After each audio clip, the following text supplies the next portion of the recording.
NBC4's Today in LA starts now. Welcome to News Conference Extra, a special segment which airs prior to Meet the Press and prior to NBC4's News Conference today at 9 o'clock. With us, Dr. Lucy Jones of the U.S. Geological Survey. We're going to talk to you an hour from now about what the mayor of Los Angeles has asked you to do pertaining to a rating system for buildings. But first, last month we had a 4.4 earthquake and a 5.1 in La Habra. What did you learn from that? Well, the 4.4 was pretty much what we've had a lot in the LA area. It isn't really particularly interesting. The 5.1 was right near what we call the Puente Hills Thrust, an earthquake fault we didn't even know about before the Northridge earthquake. After Northridge happened and on a fault we didn't know, we said, how could we miss a fault capable of a 6.7? Where else will we see that? We went and did studies. We found the Puente Hills right under downtown. And this earthquake is not on the thrust itself, it's below it, but it helps us see probably where exactly the thrust is. So that part's interesting to us. Puente Hills is capable of what? 7.1 to 7.5, depends on how coherent the whole thing is. But what's bad about it, it's that it's under downtown LA. So when we had the Northridge earthquake, we didn't get a direct hit. That was a suburban hit. And in fact, the worst shaking was up in the Santa Susana Mountains. If we had the same size earthquake, just a 6.7 on the Puente Hills, we'd have the most intense shaking in downtown LA and Hollywood, where we have some of our oldest buildings.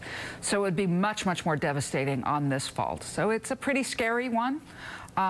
It's interesting to find out more about it, but probably the most important thing, both of these events are in the zone around a big fault. The Encino earthquake is near the Santa Monica Fault, what we call the damage zone around it. This is in the damage zone, the Puente Hills.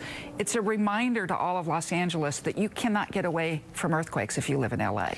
We had 3 members of the Los Angeles City Council ask whether or not the 4.4 or perhaps even the 5.1 had anything to do with hydraulic fracturing taking place in Southern California. We don't even know if fracking is taking place, but is there a potential that somehow that entered into the picture? Not with the Encino earthquake, probably. I'm a scientist, I'll say probably.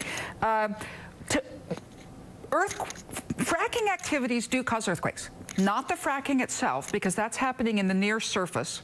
But after they're done, they have a noxious fluid. They have to dispose of it by pumping deep into the ground. And when you increase pore pressure deep, where the earthquakes are happening, you can set them off. They set off near where you're pumping. So as far as we know, there's no pumping going on up in the Santa Monica Mountains. It was quite deep, almost 6 miles down, and it's very expensive to dig a 6-mile well. So I don't think there's any relation there. In Brea, La Habra, it's a little less obvious because there is a lot of pumping activity that's going on there, and the earthquakes in general were shallower.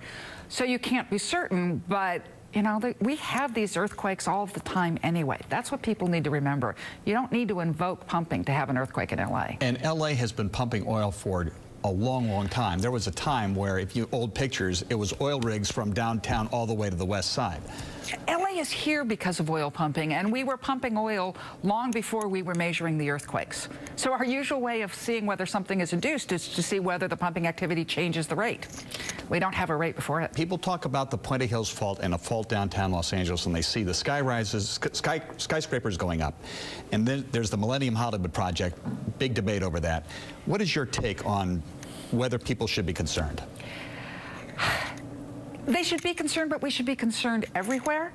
Everywhere in LA is within 10 miles of a major fault.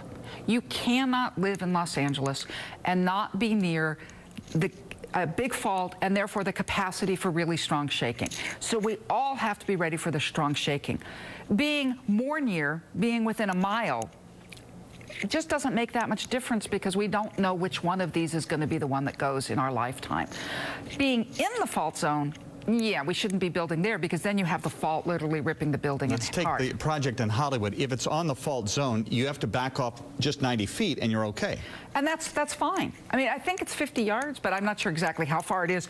Yes, you have to not be in the fault zone. And the fault zone can be very narrow. You have to be able to define it. You have to be able to get in there and see it to have the law apply. And if you can't find an active trace at the surface, then it doesn't apply.